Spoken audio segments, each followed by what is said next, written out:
Hi, welcome to the second lecture. So the first lecture we came to know about how the physical capacity is where strength and conditioning fits in. Now in this lecture what we're going to do is we're going to find out what is the difference between fitness, sport and strength and conditioning. A lot of times many people get confused between a fitness trainer and a strength and conditioning coach, and sometimes even between a sports coach. So what really is fitness? What is strength and conditioning? Are they both the same? Is a strength and conditioning coach the same as a fitness trainer? Is it the same as a personal trainer? So let's sort of get into this so we can know exactly where we fit in, this clarity about our roles, and what is it that we have to do with an athlete. So first, let's find out what is it about fitness. This whole lecture I will sort of put in time so that you understand what is fitness, and then the next lecture will be about sport, what is sport, types of sport, and then finally we get to strength and conditioning. Okay, so let's get straight into fitness. So here on the screen right now you're seeing four pictures. There's one guy who's doing yoga. He's doing, I think, what's called Vasishthasana, a modified version, and you can see that obviously he's pretty flexible. He's able to extend his leg and he's able to hold his toes in that position, so obviously got good flexibility. The second picture, if you see, there's a guy who's lifting quite a good amount of weight. Third picture, you can see somebody who's running. And the fourth picture, you can see somebody who's got a very good body, a six pack, almost like what most of the heroes nowadays tend to have. Now, here's a question which is right on top. Who is the fittest amongst these? Think about it. Take your time. Just think, who is the fittest amongst these? Okay. So now we'll all obviously have different opinions. Somebody who's maybe a bit more into yoga would say the yoga guy has obviously more fitness. The weight training guy will say, okay, that's the fitter guy. And those who do maybe marathon running will say, this guy has better stamina, so on and so forth. So let's clear this sort of sometimes a myth or sometimes what can be confusion, okay, to know exactly who is the fittest, or maybe none of them is the fittest. Let's move on to the next slide. So fitness basically has five components. So when we say somebody is fit or maybe somebody is not fit, they actually have all these five components which are supposed to be present. So what are these five components? First one, as you can see on the screen, muscle strength, muscle endurance, cardiovascular endurance, which is sometimes also called cardiorespiratory endurance, flexibility, and body composition. So we'll sort of go one by one into each, and then we'll figure out what it exactly is, and then we get to know what is fitness. So to clear the doubt right in the beginning, fitness is not about having just one component. When you train for fitness, a person has to train for all these five components.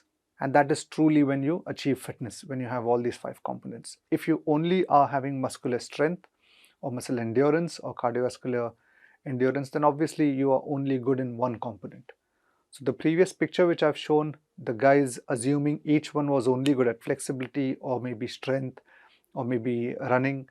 So then we know that they don't have all the components. So let's try to find out first, what are these components? What do they entail? What is it that these components have? And then we will know exactly how to put it into a training program. So the first one we're focusing on is muscle strength. Now muscle strength, as you can see, there's a guy who's lifting a lot of weights. He's obviously going to lift it and then going to maybe do repetitions or maybe just do one. So what is the difference between muscle strength and the next point which I'll cover, which is muscle endurance? So as the title says, muscular strength is the ability to exert maximal force in one single effort. So to put it plain and simple, it's a weight that you can lift once. Now you might say, then what is it that we do in the gym? When you lift, you probably do 10 repetitions. That's muscle endurance, plain and simple. And we'll get to that in the next slide. But do understand, muscle strength is what defines people who have large amount of strength. When we say somebody is extremely strong, then they are able to lift a lot of weights. Okay. Now, of course, I'm not going to go too much into the details of training here, because then the whole lecture will go into a different zone. But muscle strength is something which helps in producing more force So then that in turn helps you in producing more force in some sports action which may require. And muscle strength is sometimes very important in sports such as rugby when they're in the scrum, or wrestling, and depends, different sports have high requirements. Muscle strength becomes that quality which is equally important in fitness, and a lot of people don't focus on this. Some people who maybe do a lot of running, some people who do a lot of flexibility, or sometimes those who diet a lot might not be focusing on this. But it's important to understand what is muscle strength, and also very important to understand the true definition of muscle strength, because this is a term which is often misused.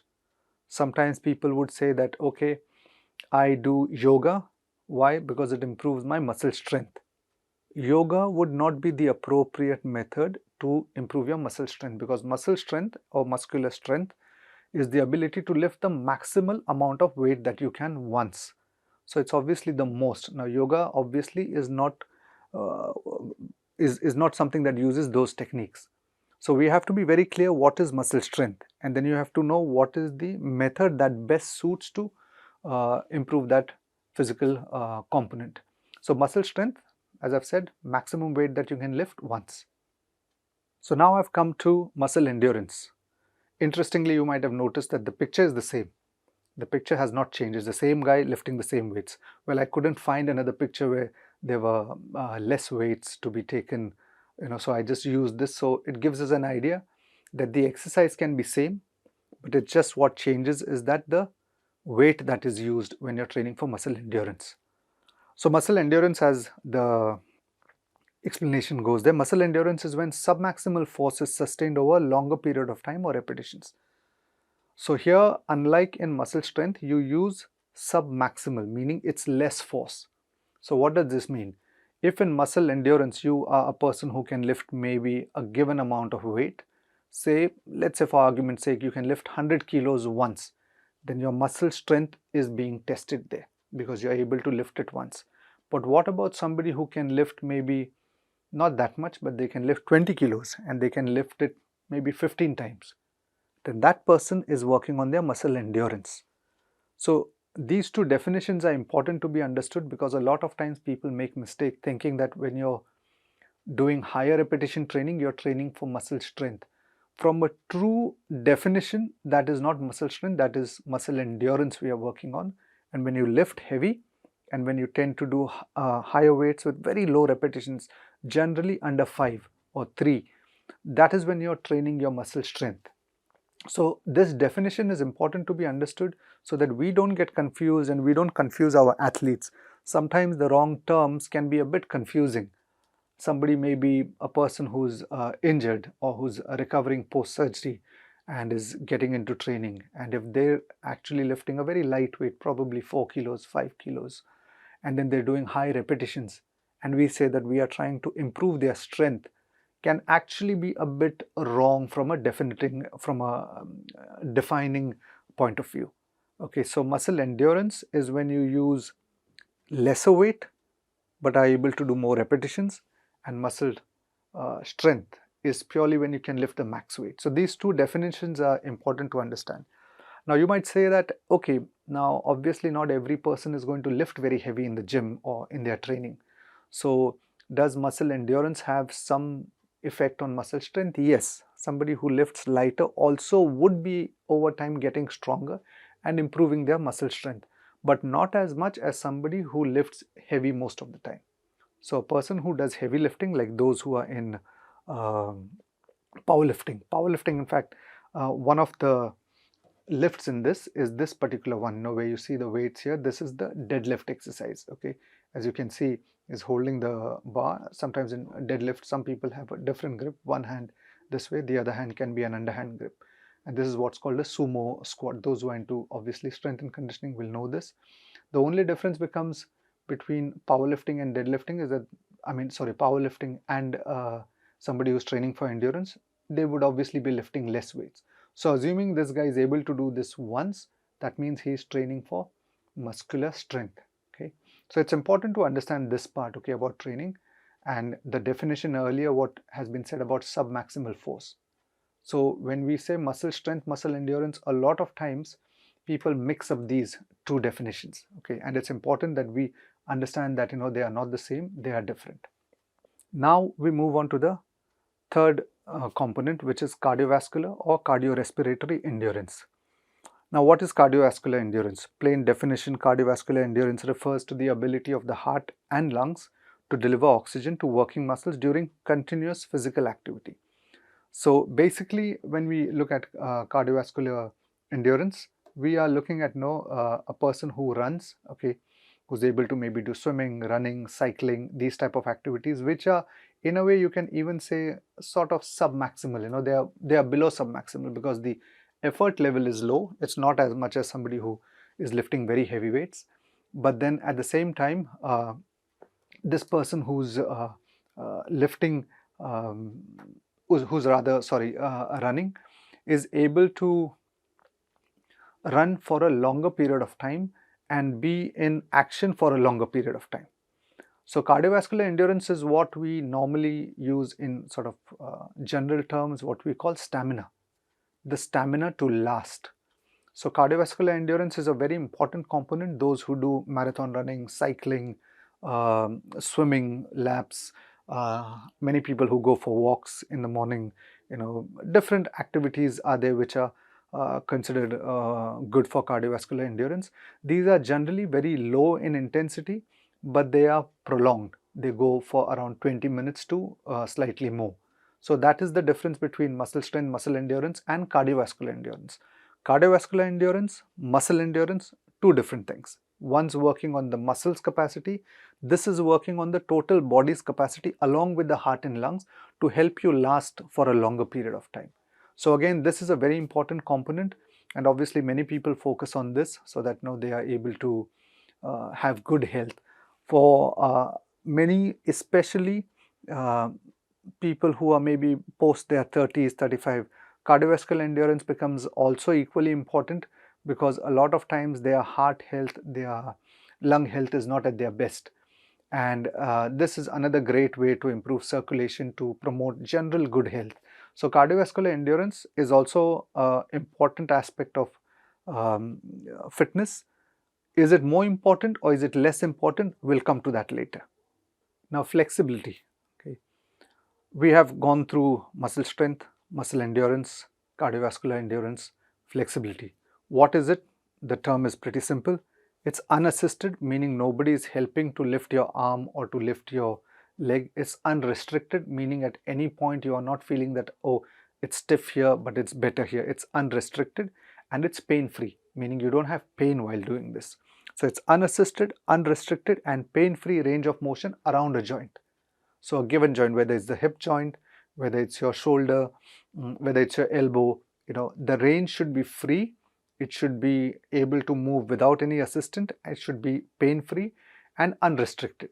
So that is the base definition of what is flexibility. A term which we generally use, in generic sort of terms is what is called, from a point of view of flexibility, we call this stretching. So as you can see, this guy, he's got his leg sort of down, this leg is straight. Sometimes you might see the same position, people would be doing this while they are keeping their leg maybe on a chair or a table here. Okay, so you can see that the hamstring is being stretched, the calf, the gastroc is also being stretched, he's pulled his toes back, so a bit of the Achilles tendon is also getting some work, and of course is also having stability. So in this particular posture from yoga, it does require good flexibility along with some good body control. Uh, is this going to help in build immense amount of muscle strength? That's a question you have to answer from what I've explained earlier. Is it that just doing yoga or anything can it transfer? It doesn't transfer as much as doing something specific. So if you want to build muscle strength, then you have to work on muscle strength. If you want to build muscle endurance, muscle endurance. Flexibility, flexibility. So this is what we have to understand. You want flexibility in the hamstrings, there are specific exercises. You want flexibility in the shoulder girdle, different exercises. Hip joint, knee of course is more designed for stability, but your spine, whether you want an extension, flexion, various things, you have to know exactly why you're doing what. Okay, so we now come to the next one. Okay, we've covered 4. Body composition. So if I give you an example, I say that what if there's somebody who's got good muscle strength, he or she is very strong, can lift a lot of weight, who's also got decent muscle endurance. They can also lift lighter weight and last with those muscles for longer. They've got good cardiovascular endurance, okay. They're able to run decently, cycle, and they also have quite decent flexibility, good range of motion around the hip, shoulders, everything.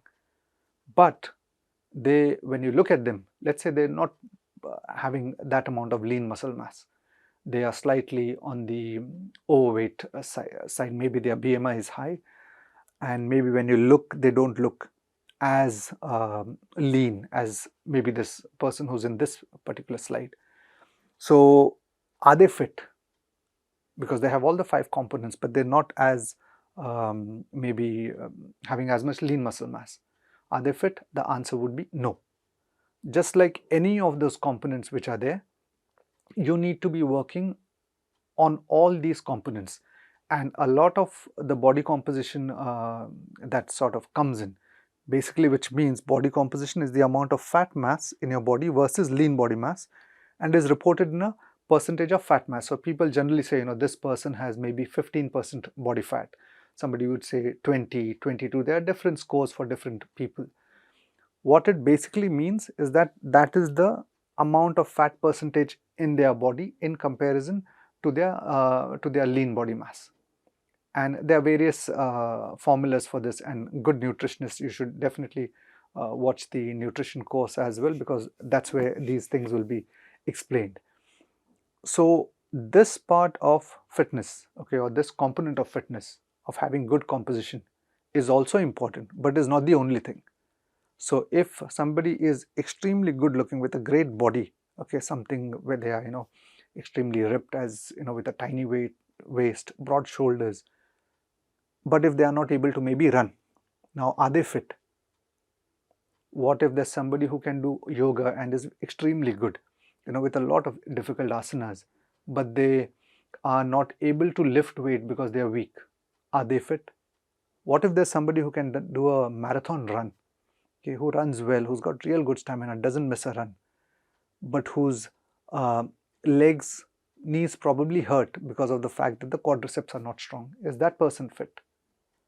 So the answer to all this is that to be considered fit, you need to be working on all the components, and you need to be having a body which is good at these different things. And what are those different things? What we went through now, just to go through those again. Okay, I'll just go back in the slide so you can see from the beginning. Muscle strength, which means you have to be lifting heavy, of course, over time. Not that you start right on the first day with heavy, but it's important to lift heavy. It's important to lift light. It's important to do some activities which enhance your cardiovascular endurance. In a gym, that could be the exercise bike, that could be treadmill. With athletes, of course, they get a lot of this because they generally practice their sport. So this would be the next. Then there's flexibility, which is about stretching. Yoga is a great way. Of course, general stretching, doing static stretches, doing dynamic stretches, doing the PNF method, which is also called the muscle energy techniques. Those are great. There are various great ways of stretching. And then ultimately also doing some amount of food control, nutritional counseling. You need, maybe perhaps you need some diet control. So that is what gets you a body which is also having a healthy amount of body fat. So you need to be focusing on all these, and all these will make you get to those 5 major components again, which we started in the beginning. Okay, so important that we understand these. And people who generally work with the general population in gyms, okay, we're talking about personal trainers, fitness trainers who don't work with athletes, but who work with general population, they should be focusing on all these 5 components. It is not about doing only one or only 2 of these, okay. And even the average person who trains has to understand that if they are training for fitness, they should be focusing on all these 5 parameters. In the future, in the next lectures, I'll be talking about then what is the difference between a strength and conditioning coach and what should be the approach. Is this good enough for an athlete? These 5 components, if somebody is working on, is this great, for an athlete who's maybe tennis player, badminton player, boxer, maybe into rowing. If they do these 5, is it good enough? That we'll find out in the next lectures. But once you've understood this, you are able to now know what is it that you really do when you join a gym. And if you're looking at generic fitness for yourself as a coach, for yourself as a person who's into training, then you should be knowing exactly what is it that you want to do and have to do. Okay, so I'll get to the next slide.